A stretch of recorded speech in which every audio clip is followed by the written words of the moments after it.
All right, so a couple of things to what Eric said. A lot of times we talk about the how of video. And I've been in the video space for a long time, and we talk about the how all the time. I'm going to talk about the what, right? What are we delivering? What are you as an organization delivering as part of your story? And sort of what that means to create that. And we're going to have a lot of fun, like Eric said. This is not a traditional presentation. I don't stand behind there. There's tons of video in this. We're going to wake you up, keep you excited. So let's kick it off with a little bit of video. As long as there have been people, there have been stories. Stories of survival and triumph. Comedy and tragedy. Where be your jibes now? Your gambles, your songs. Stories older than any living thing. And stories so new they aren't even finished. Yes, we love stories. They awaken our curiosity. The date of the broadcast was 1939. Our fears. They teach, entertain, and inspire us. This will be the day.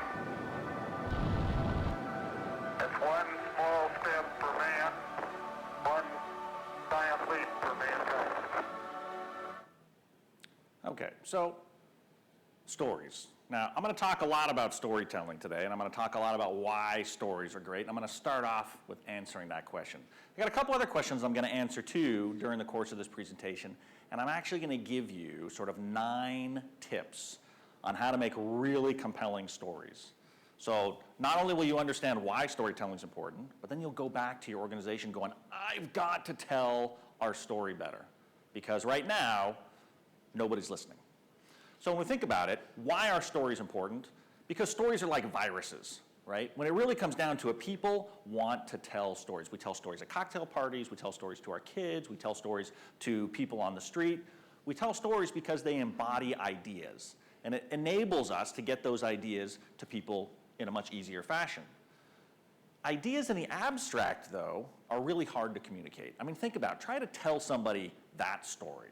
Right? Now, I'm sure that tells a great story about how something happens in the world of science, and it's probably this is how coffee is made. But in order to tell the story, you can't do it in that abstract form, right? So think about it this way. I can tell you an idea. I can say to you, don't go out into the forest alone. Always go with somebody, right? The world is a dangerous place. If you're not paying attention and you're naive, people are going to take advantage of you. But it's far more effective if I put that in a story. So that's exactly what Little Red Riding Hood really tells. Don't go out into the forest by yourself. There's always a wolf out there. Somebody's going to take advantage of you. Don't be naive. The world is a dangerous place. Much easier and much more compelling and much more repeatable when that idea is embodied in a story. So stories really, when you think about it, are a framework for your idea. So if you start thinking about right now you put on your thinking cap about stories, business, okay, I can start to see that I need to embody some ideas about my business in a story. Right? It's going to be better because stories make us laugh.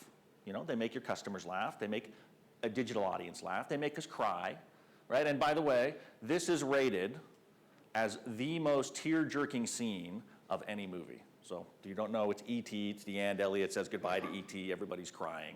So again, stories make us do something. They actually make us, when they're done really well, take action. And that's great because then stories compel us to do something. And movies, of course, so we're all storytelling lovers in some sense because movies are great stories. And we all love to watch movies. So we've seen Star Wars, right? It's a great movie, fantastic story. Raiders of the Lost Ark, I'm on a little Harrison Ford kick here, so we'll mix it up. Out of Africa, another great story. Pokemon the movie. That is not a good movie, and it's not a good story, and I'll never forgive my kids for making me go to see that. But it's a story, right? It's nonetheless a story that appeals to us because it's got motion. Now, the thing about stories, though, is that digital changes storytelling, which is really cool because it enables us to do a lot more. The ways we tell those stories have grown as numerous as the tales themselves, and the tools we use to tell stories are transforming too. What was once labor-intensive and cost-prohibitive is now free and easy. Once, storytelling and story listening was a ritual. Now it's simply rampant. Now the world is drowning in stories. Every moment from every angle, every last person on Earth is being told something by somebody. Great storytelling is swept aside by gizmos, squeaks, and bangs. Now the gadgets are winning, and we're doing something we've never done before. We've stopped listening. In fact, getting people to listen to your message is fast becoming one of the great challenges of our time. So now what? Do storytellers just keep shouting ever louder, or do we simply shut up? So digital does two things for stories, right? So we want to tell more stories. As marketers, as organizations, as people, we want to tell more to our friends, to our family, to our cohorts. Look at social media, right? The way we can tell stories, digital enables that more and better. So it enables organizations to broadcast more, right? It's volume and velocity. I got more channels, more opportunity. I can get my message out to more people faster. Now the problem with that, like we just saw in the video, is that people stop listening. So you got a problem is that stories are great, stories get us excited, but there's so many stories out there, and they're in so many channels because of digital that no one's really listening anymore. So digital does a second thing, though. It enables us to tell richer stories. So stories are a combination of apps and video and images and words, right? Digital enables us to do transmedia. It enables us to tell stories across platforms, different stories in different channels. It enables us to engage. Right? We can actually connect with our audience. Imagine trying to connect to an audience through a print ad. How does that work? But digital enables us to actually connect with people in a one-to-one relationship. It enables us to get intimate with them. People share information that they would never share before when they connect through a story. I'm going to explain why in a second. So storytelling really, when you think about it, is the evolution of marketing. It's the evolution of the way, as organizations, that we portray our brand and our message to the people out there. And that's really powerful to start thinking about is, okay, I got my thinking cap on, stories, right? Ideas, stories are frameworks for ideas. Stories enable us to engage better. So if I tell a story, will I develop better relationships with my customers? Potentially, right? That's the idea. So the second thing I want to answer today is, what makes a good digital story? And it's not quite the right question. It's more like, you know, what makes a good story digitally, but that's not even the right question. It's really about what makes a good story digitally for business. Because it's all fine and dandy for you to make the next Star Wars, and if you do, I want to cut, but you know, if you make the next Star Wars, that's great, but this is really about how do I tell a great story as a business, as an organization to my customers. So I'm going to show you what you need to do to tell awesome stories, and I've got 9 C's. So they're kind of easy to remember. Right? It's a nice big list of C's. Things are going to make you and enable you to tell a more compelling story. So the first one, now each of these, surprise, surprise, is going to be supported by a really cool video. And it's a video of a brand that you may be aware of. Most of these I'm using are very global brands. A couple are, you know, one is European, very European-centric, but most are really sort of global. And I'm going to use them as examples to show you what I mean by these C's. So the first one is connected, right? So we have to know that when we tell a story, it's not just about us. We're actually telling a story to demonstrate that we're all connected. We all share the same problems. We're not alone in the world. And so doing that helps our audience get attached to us.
Now, a couple of things about that, right? Okay, that's really cool. I didn't know security cameras caught stuff like that, right? So that's kind of cool. The second thing is, though, did you notice that the brand really doesn't come out in the video at all till the end? So it's something to think about is, where does my brand belong in stories, and how is it important to tell a story about my brand as it is about my customers in some fashion interacting with my brand or even representing my brand? So connected, right? We're all connected, and we need to connect through stories. Now, number 2 is committed. So committed is important, and I'll blow it here. I don't have a video for this. So the example I want to use is Coca-Cola. Following on that video that I just showed, Coca-Cola revamped the entire way that they portray their corporation to their end users. So earlier in this year, they actually announced that they had revamped their corporate site to be entirely focused on storytelling. So what it was is, the story behind this was they were challenged by their CEO. They used to have a magazine internally called Coca-Cola Journeys. And it used to be an internal, employee-focused magazine talking about the brand and the stories behind the brand and things about how people had used Coca-Cola throughout the years. And the CEO, and the magazine kind of went away, and the CEO said, you know what? That was a really cool idea. I challenge you, marketing guy, marketing team, go reinvent that, but do it in a different way. And so they came back with this idea of converting their corporate site to Coca-Cola Journeys. And if you kind of look at this, there's really not a whole lot of Coca-Cola on it. There's a logo, and then down here there's some bottles, and there's Coke in one of those words. But they're actually providing content that's relevant to their users that doesn't have anything to do with their brand. Because what they're focused on and they're realizing is that if they create stories that connect people to them, then they'll actually at some point later on be able to influence purchase decision through great content. So it's a really interesting, and now Coca-Cola has committed tens of millions of dollars to this effort. So it will be very interesting to see how it carries out and how they can talk about it going forward. But just think about that, is when you start to tell stories, you have to be committed to it. You can't just go tell one story and then go, okay, I'm done. I told a story, I'm finished. You have to commit to telling stories as the way you engage with users through content. All right, number 3, customer. So the big thing about stories and compelling stories is that they are about the customer. They're not about us as an organization. They're not about my brand. They're not about my product. I can't run around and just say, hey, look how great my product is. This is my story about my product. No, that doesn't create connection. You have to actually tell stories that are about your customer.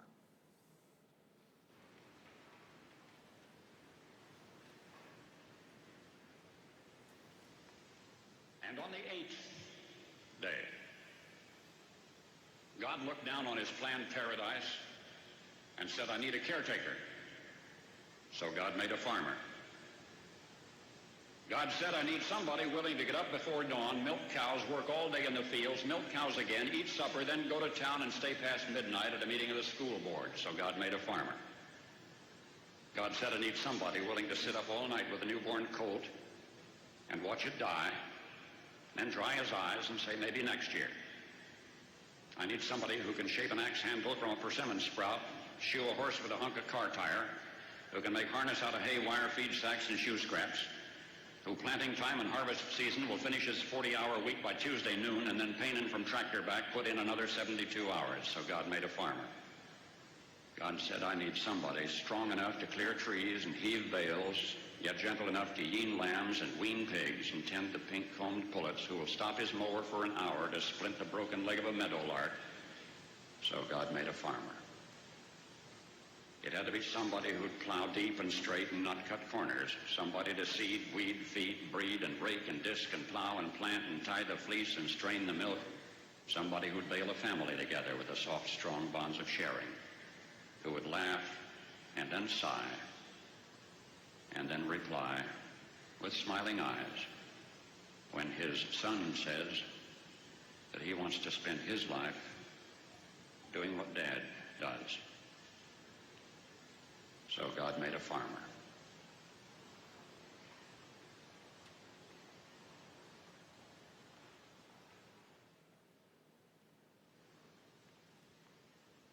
So a largely quintessential American brand, but here it is, Dodge Ram, and Ram has branched out from the Dodge to their own brand. Ram has created a story entirely about their customer. There were 2 images of the truck. one sort of in passing, and then one isolated at the end. Because the story's not about the truck. The story's about being a farmer. Now, a lot of people will say, whoa. Is that story even good? Well, about 15 million views on YouTube said it was pretty good, right? They got a lot of engagement through the story. And not only that, but they carried that story throughout their branding. So Ram called it the Year of the Farmer. And this was their story, and they were telling a story about how the farmer uses their product. But it was more important, it was about the story about the farmer. So, character. Now, you can't have a story without a character. Now, like the farmer story, there were lots of characters. But sometimes you can tell a really great story and have the audience interact and engage and connect with just a main character. So let me show you another one. This one's from Audi. Look at you, so dashing. Come on. Nowadays, lots of people go by themselves. No, they don't. Hey, son. Have fun tonight.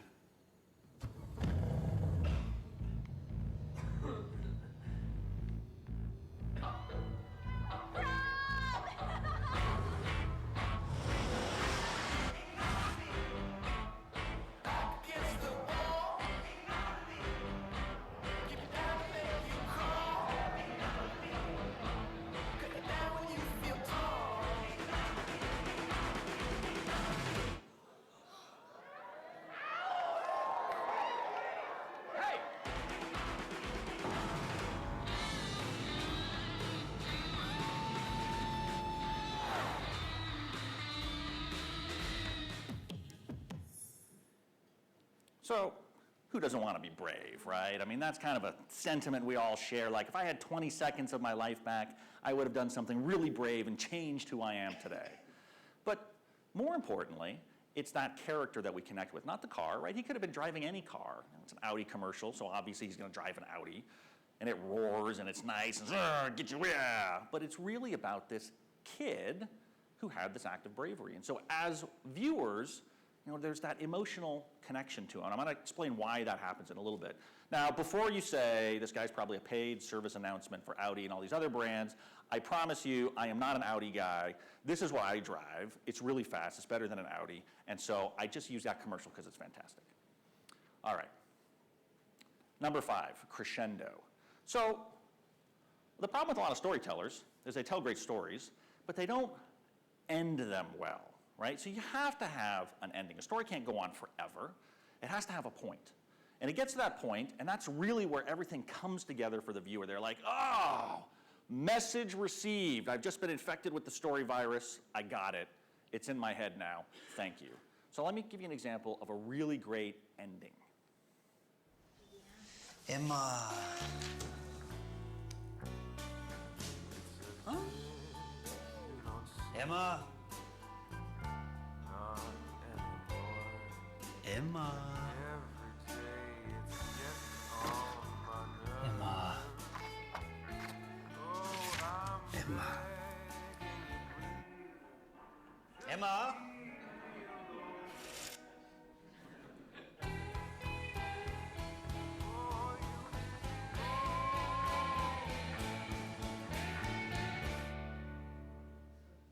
Okay, I gotta say, if they sold that toilet paper in the States, I'd buy it. So that's a great crescendo. There's a story, there's a conflict, and I'll explain again why this is important, and there's a great ending. It comes to a great ending. I laughed. The next time you're thinking about toilet paper, you might actually be thinking about that brand. All right, so I apologize. I could not come up with a C word for being accountable, but your stories have to be accountable. There has to be a reason that you make them, and you have to be able to measure them. Obviously, we're not Steven Spielberg, so we're not making movies and hoping that they make millions of dollars.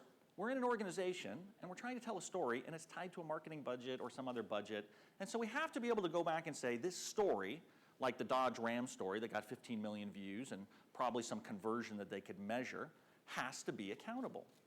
So let me show you a little video on accountability, which is just kind of funny. Look, this isn't easy to say, but we found a better way to analyze our marketing data. Better than Me? Yeah, faster way to figure out what things mean. I've worked here 5,732 days. Yeah, good on the math, but not on the analytics. And 3 hours.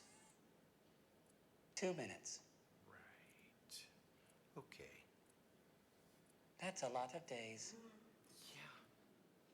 Sorry, it's just a little funny video to drive home the point that stories are about finding meaning for why they're important to people. So it's great when we just look at YouTube views and shares and likes and whatnot, but it really comes down to how do I measure engagement? How do I understand when people are interacting with me and I'm able to drive business and derive business from that? So it's really critical to think about how do I get meaning from the engagement I'm having with people. So number 7 is consistent.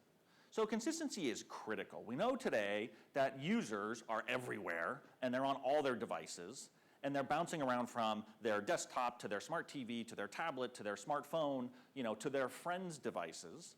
And the issue is when our story isn't consistent across that as a platform, we get disconnection. When we get disconnection, that's bad, right? Because people tend to ignore the story then.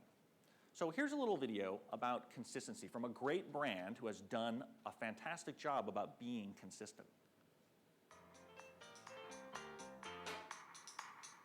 3.2 billion comments are posted online every single day.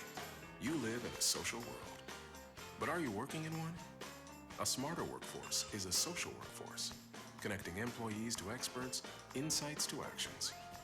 It's a production line of knowledge that never stops building. How social is your business?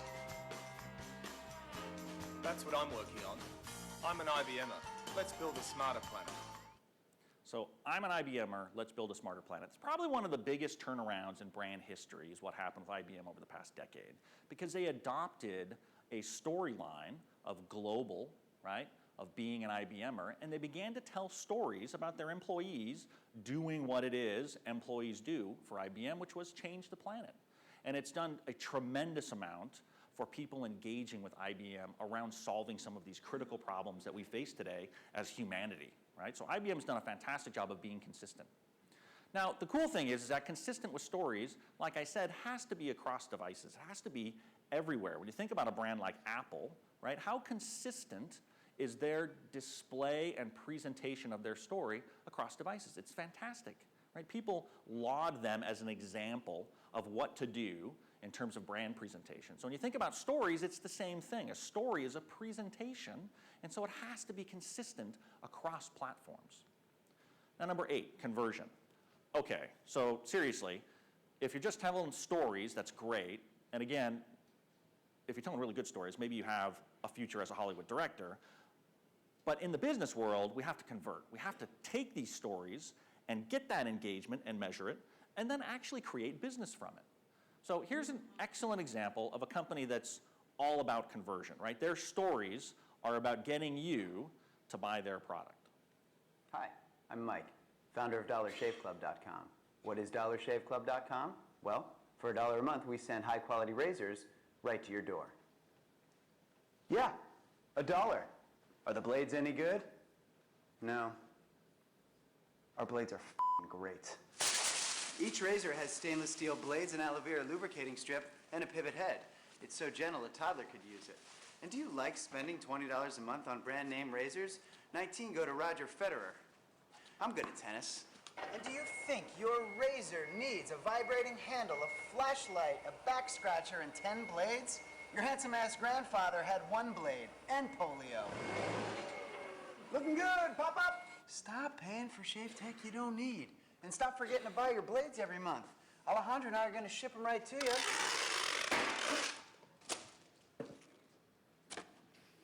We're not just selling razors, we're also making new jobs. Alejandro, what were you doing last month? Not working. What are you doing now? Working. I'm no Vanderbilt, but this train makes hay. So stop forgetting to buy your blades every month and start deciding where you're going to stack all those dollar bills I'm saving you. We are DollarShaveClub.com, and the party is on.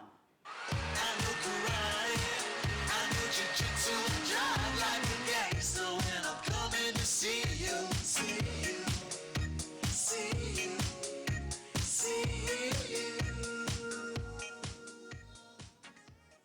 So again, here's really a brand that's about conversion, right? They've got to convert people who are watching this story and engaging with the story to go, yeah, I need razors delivered to my door. I don't know why I need them, but that was really funny and I like that and it's only $1, so I'm gonna do it.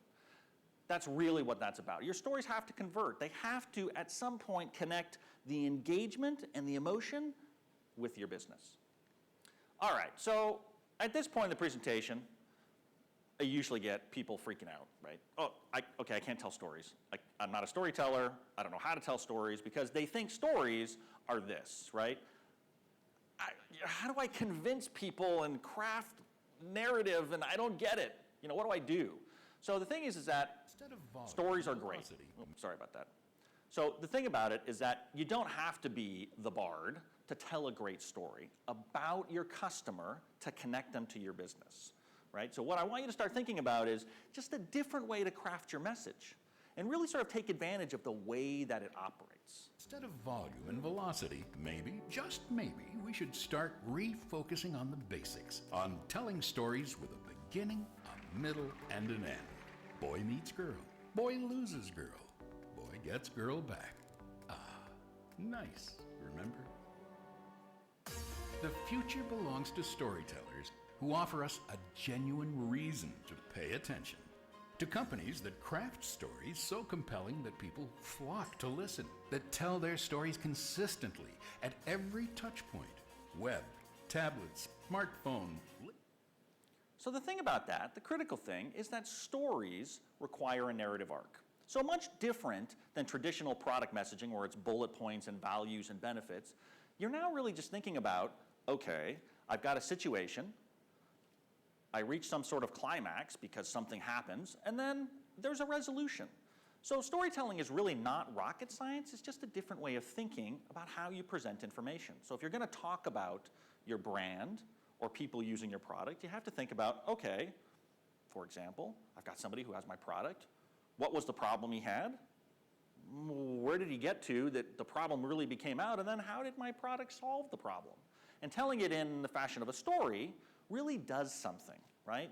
So stories, number 9, I apologize again, I don't have a C word for emotional, but regardless is that stories have to be emotional. And the narrative arc, when we go up and down the narrative arc like that, when we create a situation, we have a climax, we get to a resolution, we actually create an emotional connection. Because stories evoke emotion. Think about Star Wars, think about Raiders of the Lost Ark, think about those examples. Think about the stuff that I just showed you, right? You're laughing, you're kind of like, yeah, that's pretty funny, right? There's an emotion that's been evoked. And of course, you could be sitting in your seat going, this guy's the most boring prat I've ever seen in my life, just please make him go away. I'm still evoking an emotion in you, right? And that's important because that's what stories do. And actually, there's biological evidence for this. No joke. People have been doing research about how stories affect us biologically. I know there's world hunger and we need lots of things in the world and people are spending money on researching how stories affect us biologically. But they do. They actually trigger chemicals in our brain. When we read something with a narrative arc or we watch a movie with a narrative arc, endorphins are actually going off in our head. And that's really important from an organization and from a marketing standpoint because now there's justification. I can go to the CEO and say, we need to tell stories. He's like, no, we don't. Yes, we do. It actually releases chemicals in people's brains. Do you believe it? So here's a little algebra for you. It actually did come in handy, right? Stories evoke emotions, okay? Emotions release endorphins, therefore, stories release endorphins. Stories have a meaningful impact to people. So that's really important that there's a reason why storytelling is becoming so popular today. Ultimately, stories help us engage with our audience. Why? Because when they're emotional, what do people do with emotion? They engage more, right? They react. So if they're happy, they want to share it. If they're angry, they want to attack you, right? If they're mad, they want to share it with more people. So the idea is, if you've got emotion, you want people to react to you. And that's why stories help us engage. They help us reach intimacy. So remember when I talked before about the sort of changing in stories, right? This change in marketing, is that intimacy and engagement are what are driving people today through that noise. There's so many people telling stories, so many people delivering messages. Intimacy is what's going to allow us to succeed in the digital world. Because if you think about it, relationships are sort of currency in today's digital world, right? you're really dealing with relationships. You're no longer dealing with people as customers and as targets and prospects. You're dealing with them as people. And that's because digital allows us to connect with them instantaneously. I post a message, somebody gets mad at me or happy with me, they post a reply, and I'm forced to react to it. So intimacy and relationships are critical. But just telling a story isn't enough, right? So everybody can go out there and tell stories, but how you do it is what sets you apart from everybody else trying to tell stories. And trust me, when you tell a story, your competitors are going to want to tell stories too. And so you have to figure out a way to make it more impactful. And like I said, video really does that, right? Video is what makes stories awesome. Why? Because we're hardwired for emotion. So back to the brain, right? What does our brain do?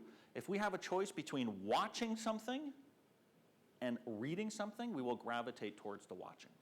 And it's simply because of the way we are, right? So the third thing I want to talk about, is kind of the point of this whole presentation, is that video, right, plus that storytelling is what we call story showing.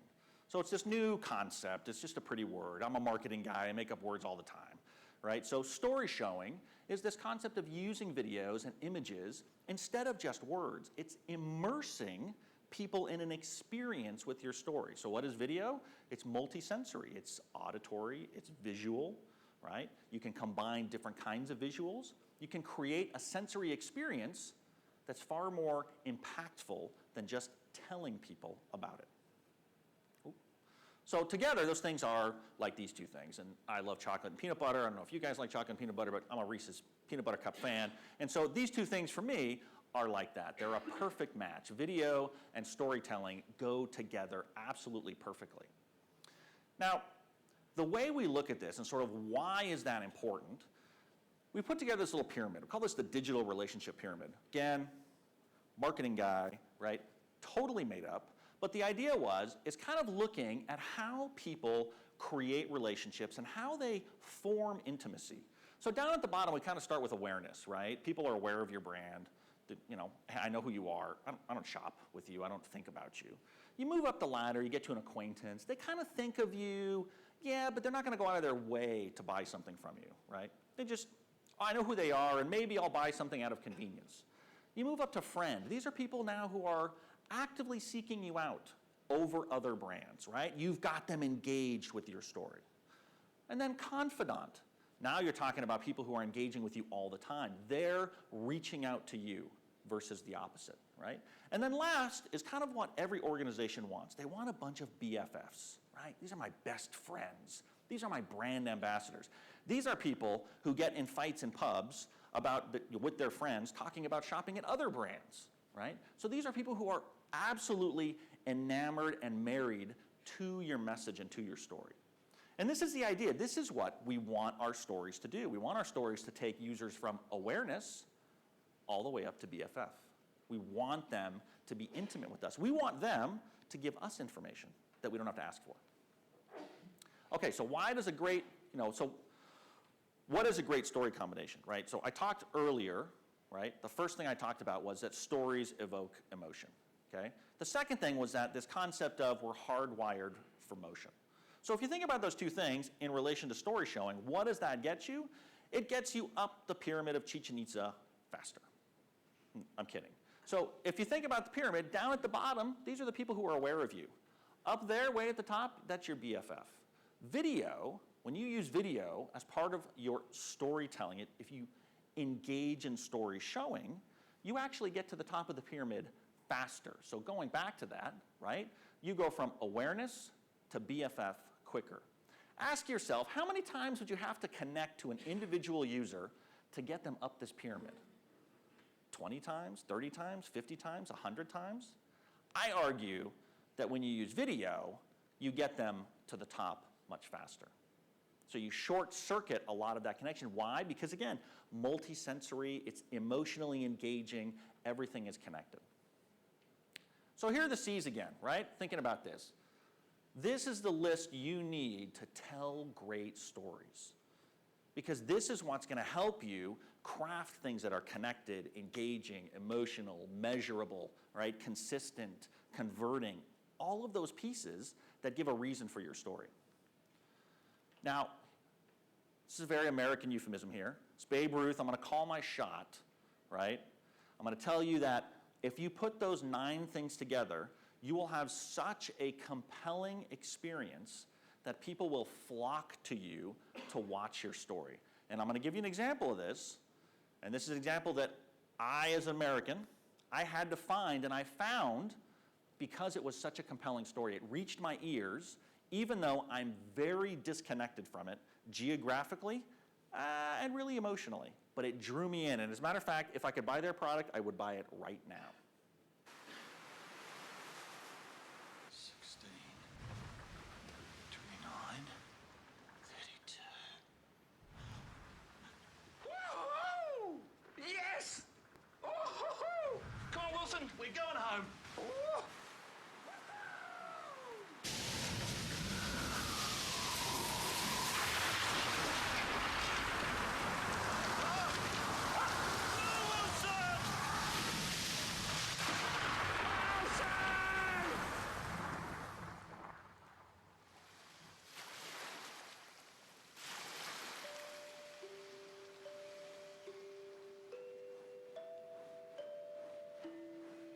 Cross the oceans, cross the seas, over forests of blackened trees, valleys so still we dare not breathe, be by your side, over the shifting desert plains, across mountains all in flames, through howling winds and driving rains, to be by your side, every mile and every year. For everyone a little tear. I cannot explain this, dear, will not even try.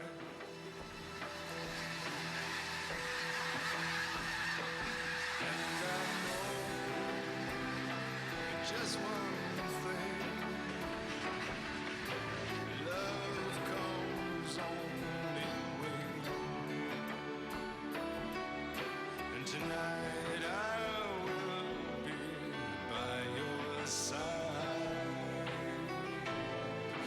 tomorrow I will fly away. Love rises with the day,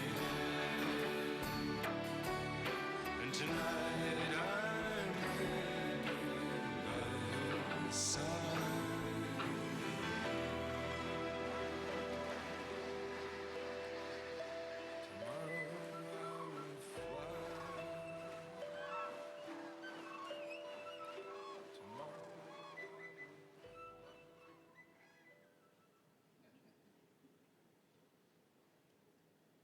Now, obviously, I don't live in New Zealand, but this is the New Zealand Lottery Commission's ad, and they carried this story throughout all of their branding.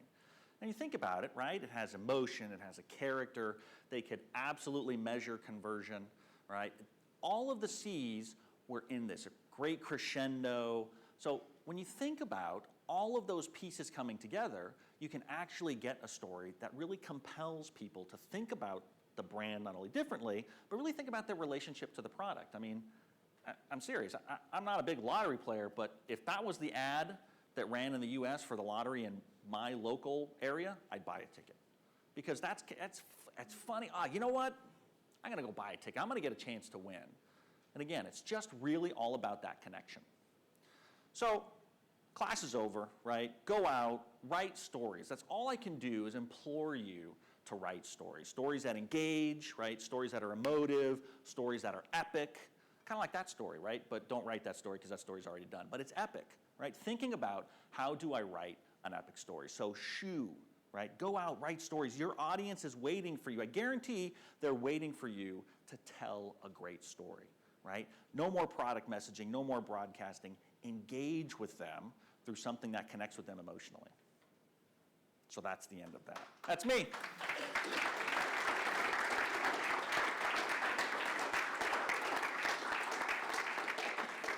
Do we have time for questions? Yeah, absolutely. Questions, anybody? I know this is kind of a crazy topic for a streaming forum, but again, like what I said before, how versus what?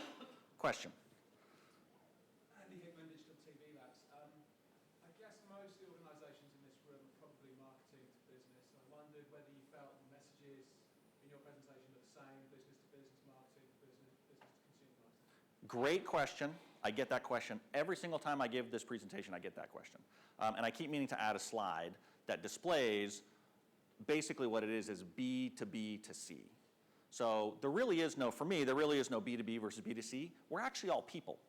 So when you start thinking about yourselves in an organization and vendors pitching you stuff, right? What do? They pitch you product value stuff. You have a problem, I'm going to solve it. You have a problem, I'm going to solve it. And you're like, listen, I got a ton of problems. I don't want to listen to any more solutions. So when you start thinking about yourself as people, you go to grocery stores, you buy gas, you get shoes, you shop online, you watch television and commercials, and you're impacted by stories. And if you start thinking about yourselves like that, you'll start realizing that the message and the stories that businesses should deliver to businesses is really no different. There has to be a radical evolution in the way, a revolution in the way that businesses market to other businesses. We have to stop treating each other as problems to solve, and we have to start treating each other as people who have emotions and who feel and who want to be connected with. And I think if we start to do that, like look at the IBM stuff. The IBM stuff is, a little bit different. It's a little bit off that traditional business-to-business message. So that's all I can say is the answer to that is I don't think they're any different. I think B2B buyers are really just B2C buyers in a different set of clothes. So we have to appeal to them as people and remember that they're people. Other questions? I know you're stewing over this, right? It's a lot to take in. I'll tell you a little story. Really quickly, I'll tell you a little story. I gave this presentation, again, stories, to a marketing conference in New York earlier this year. And it was a big forum, it was a big stage, and it was great. Went off, everybody's laughing, they enjoyed the videos. And about 2 weeks after I gave the presentation, I got an email from somebody. And this person was from ADP, which is a very large enterprise, very large organization.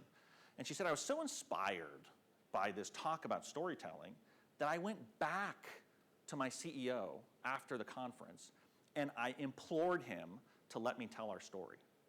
And I was on him, and she said, I kept reiterating the message to him, and I kept going after him.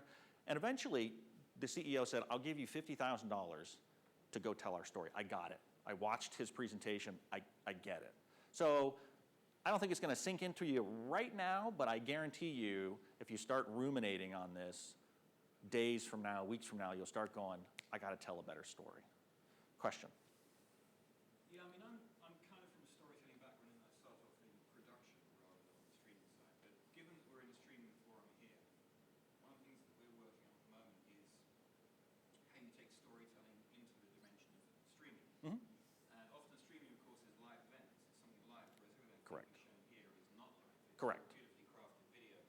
Do you have any good examples or good case studies or references you could make which relate to events or live streaming as opposed to pre-produced video? That's a great question, and to be honest, I don't have an example, and that's not something I've thought a tremendous amount about. So it's starting with storytelling. So that's a very complicated method of storytelling, is being able to tell a story live. Obviously, the technologies behind streaming are established, right? I think we know how to do it, the mechanics of it.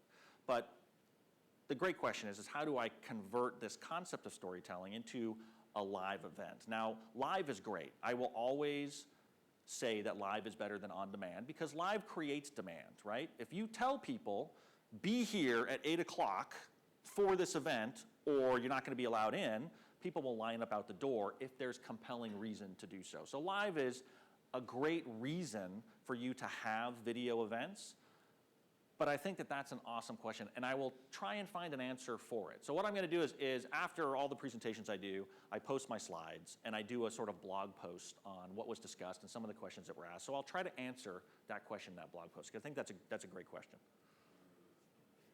Any other questions?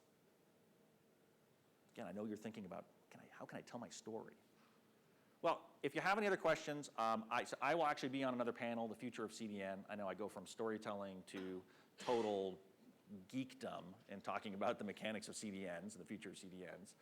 But I'll also be at our tabletop. So if you have any questions, my stuff's up here. Connect with me via Twitter. I'm a social media nut, so I'm always on social media. Ping me with a tweet, ping me with an email, give me a phone call. Glad to talk about and happy to talk about storytelling after this event. you have questions about it, want more examples, have a discussion, want to propose an idea, please reach out to me. I'm more than happy to have that discussion. Again, and I'll sort of be at my table for a little while today. But other than that, if there's no other questions, I really want to say thank you for taking the time to come and listen to this. I really appreciate it. Thank you very much.